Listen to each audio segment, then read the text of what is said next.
"Welcome to Silverstone," a sign displayed in big, black, bold letters. After driving for what seems like forever, I finally decided on this quaint, little town.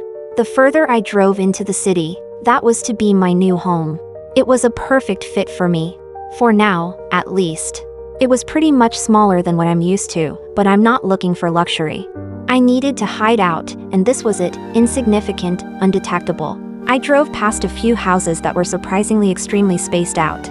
Vast, grassy fields and forests stretched across what seemed to be unclaimed land. Smells of pine filled my nostrils. I wasn't in Miami anymore. I drove down a winding road that led straight to the middle of town. The buildings were old and had a very rustic feel to it. Red brick buildings lined either side of the streets, occupied by small businesses such as a bakery, a boutique, a pharmacy, and small restaurants here and there. Further into town was a diner that seemed to host the majority of the townspeople. The parking lot was brimming with cars, and there weren't many on the road. A small convenience station occupied the area next to the diner, and I say convenience station because it was just that. The old-time, filler-up type of stations. Next to that was a garage. I kept driving, until I saw the thing that I craved most sitting next to a small grocery store, a hot shower and a bed. I ignored the curious onlookers as I revved my 1972 Dodge Challenger into the motel parking lot. I parked right in front of the floor-to-ceiling, glass windows. I could feel the townspeople's eyes bore into my flesh. I guess they didn't have visitors very often. I felt like a caged animal or more like a circus freak. I took a deep breath and cut my engine. I approached the desk just as the motel clerk greeted me with a smile. She was a pretty girl with olive skin and long eyelashes that brought out her golden brown eye. She was in her early 20s, maybe. Her blonde hair hung around her shoulders in a cascade of curls. She was thin but not frail. Her work uniform consisted of a coffee-stained white button-up blouse and black slacks. Her name tag read Kayla. "Hi. How may I help you?" she inquired. She studied me with a curious eye. "I need a room. I only have cash. Will that be a problem?" I kept a blank expression and a flat tone. "No ma'am, no problem at all." I can sense the southern twang in her voice that she was trying to hide but failing to do so. She begins to type on the computer again. "So how long will you be staying with us?" I have to admit, we don't get too many visitors here. Folks say it's too boring around here. Another slip, folks. I like boring, I say in a flat, indifferent tone. I will be staying until I can find an apartment or house of my own. How about we say a couple of weeks, and if anything changes, I will let you know. "Yes, ma'am. I'm Kayla, by the way." "I guess on your welcoming committee," she replied with a sincere smile. "Well, besides the people gawking as I came through town, I guess you are." I chuckled. "And no more of this ma'am stuff. You can call me Mira." "It's nice to meet you, Mira. Where are you blowing in this town from?" she asked as she typed on the computer and handed me some papers to fill out. "Around. I'm just doing some traveling," I answered vaguely.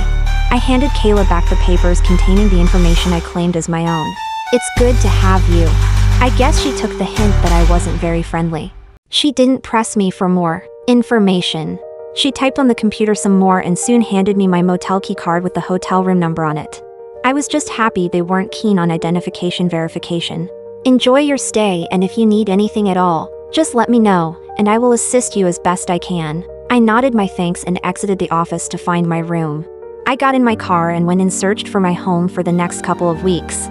I found my place in the back of the hotel. I silently thanked Kayla. I needed privacy.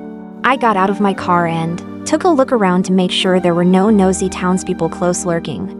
I grabbed the 2 duffel bags that contained what I had left of my possessions.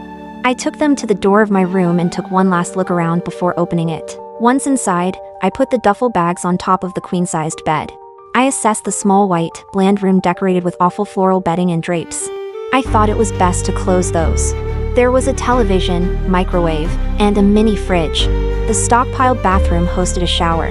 I walked back to the bed and opened the 2 jam-packed duffel bags stuffed with my clothes, shoes, and jewelry. The other held my weapons and money.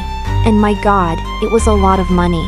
Before I get ahead of myself, let me explain as I scrubbed the dirt that built from the long trip off of my body.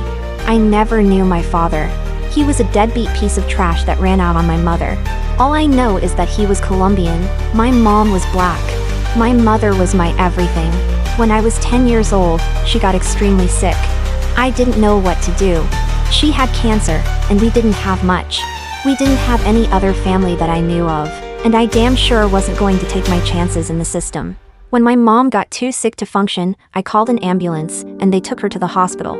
Before they got there, I was gone. I would sneak to visit her ever so often and lived on the streets. I solicited money for food and slept in abandoned houses. It was tough, but I had to be resilient. She died soon after, and I was alone. One day, I was hungry and saw a man with a bag of food walking out of a building. Not knowing or caring who it was, I ran for it, snatching the sack from his grip. They caught me, but I fought for my life. I took out two of the smaller men with a kick in the balls. I guess they were foot soldiers because they were so easy to take down. I punched, slapped, and kicked until the huge man, from whom I snatched the bag from, wrapped his bone-crushing arms around me, shoving me in the back of a black SUV. I fought to get out, but there was no way to open the door from the inside. The massive beast of a man hurried the other two injured men into the car. We drove for about 15 minutes before we pulled in front of a warehouse.